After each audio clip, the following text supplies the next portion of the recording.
A full UN Security Council chamber underscored the urgency over what has unfolded in Venezuela.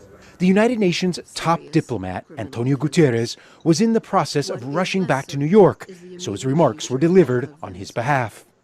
I am deeply concerned about the possible intensification of the instability in the country, the potential impact on the region, and the precedent it may set for how relations between and among states are conducted.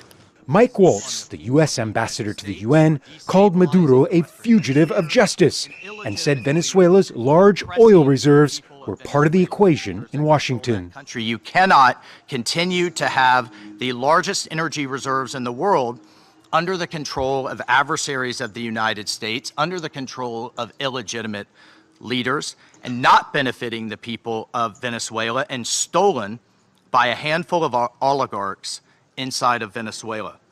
Venezuela's ambassador, Samuel Mocara, said the logic used by the U.S.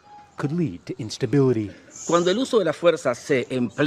When force is used to control resources, impose governments, or redesign states, we are faced with a logic that harks back to the worst practices of colonialism and neocolonialism. Accepting such a logic would mean to open the door to a deeply unstable world, in which countries with greater military capacities can decide by force the political and economic destinies of other states. Russia and China, two of Maduro's most powerful allies, both condemned the U.S. actions and called for Maduro's immediate release. Critics say the U.S. actions were a clear violation of the UN Charter, but that didn't stop Washington from doing it anyway.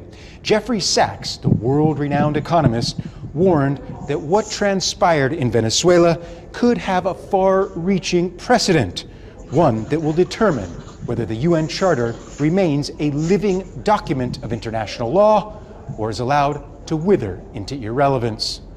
Gabriel Elizondo, Al Jazeera at the United Nations in New York.